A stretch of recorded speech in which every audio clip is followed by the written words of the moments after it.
के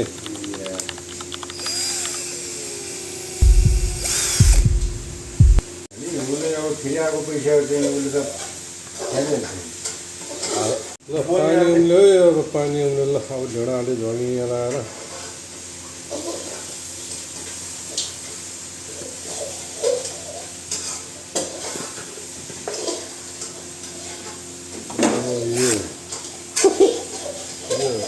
नुवाकोटको तामाङहरूले चाहिँ यसरी बनाउँदो रहेछ क्या उसले ढेँडो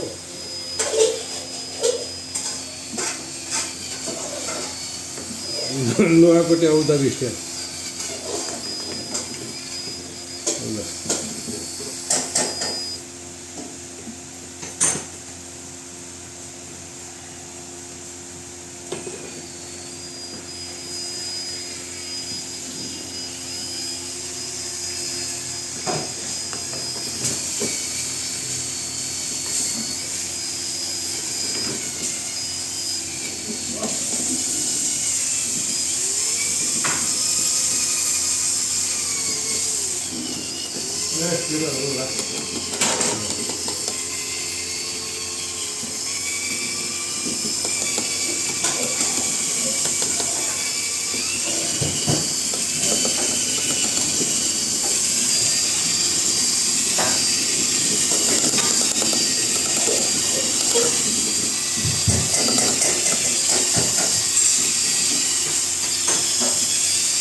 मस्काउनु पर्छ भन्छ नि यस्तो गरेर चाहिँ के को मस्काउनु पर्छ यही हो मस्काउनु मस्या अझै पातलो हुन्छ होला नि त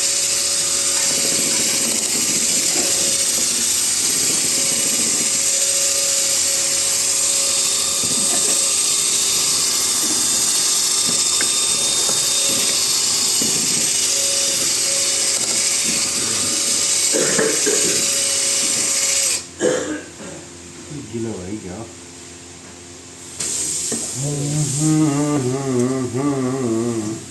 यो ड्रिल मेसिन चाहिँ अलिकति कडा चाहिँदो रहेछ अलिक गिलो भएछ अलिक गिलो भयो अब हालिदिनु पिरो छ नि नो टेन्सन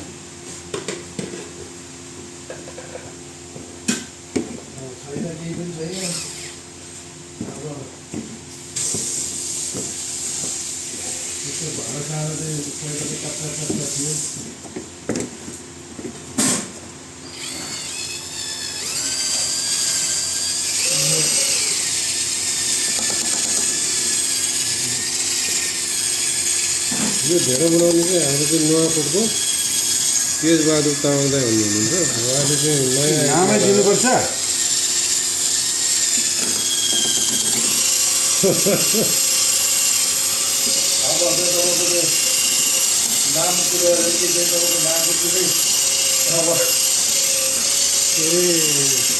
के सुन्यो दाइ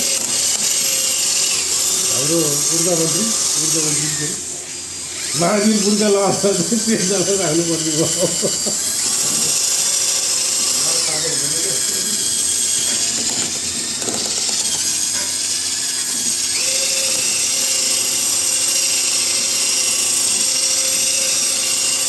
ल भयो ल भयो अब यसलाई पाक्नुपर्छ छोड्ने हो अब यति हो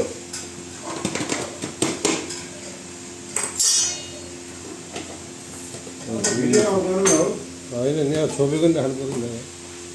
यो मान्छे त्यो के हो ल मेरो भिडियोमा फरक पनि भयो होइन तपाईँहरू यो युट्युबमा जान्छ टिकटकमा जान्छ मलाई भन्नु पर्दैन नि भिडियो म लगाइहाल्ने ल्याएर यार मेरो अर्को 4 मिलियन पुग्नु पर्छ कति कति कति पुग्यो भाइको चाहिँ अब भ्युज एउटा 4.6 मिलियन एउटा 2.5 मिलियन थियो दुई ठाउँमा राखेको दुईवटा भिडियो हो कि ए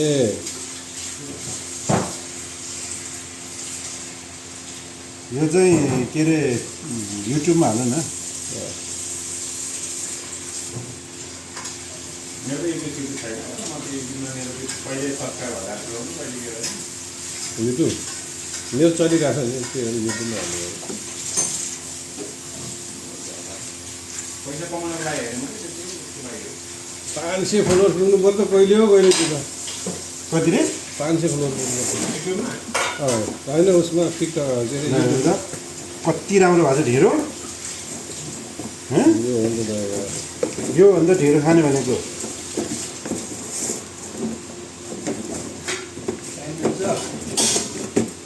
अब पानी अब एउटा कसैले पनि छैन अब के गर्नु यस्तो त छ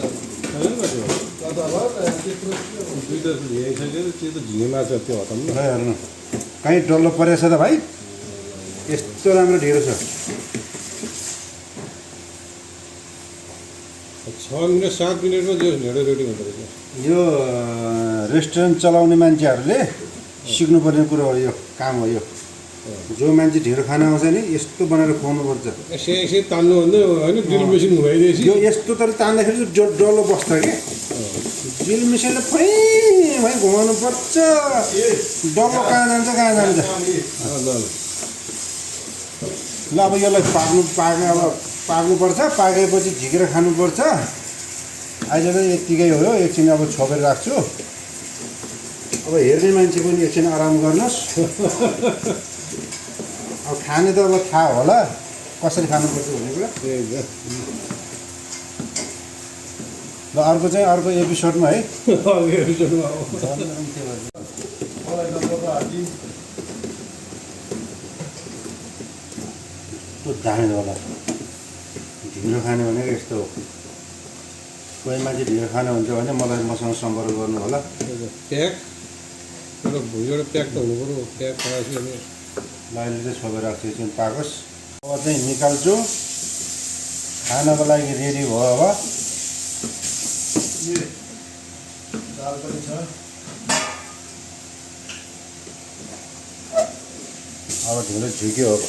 एकदम मलाई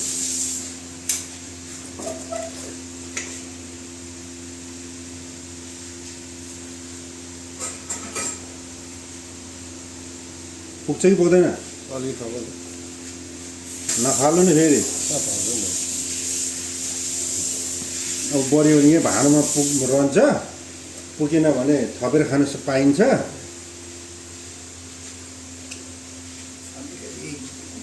यो फाबरको पिठो भएर चाहिँ गिलो हुन्छ क्या अलिकति ल जुम्राले कति हालौँ अब पुग्छ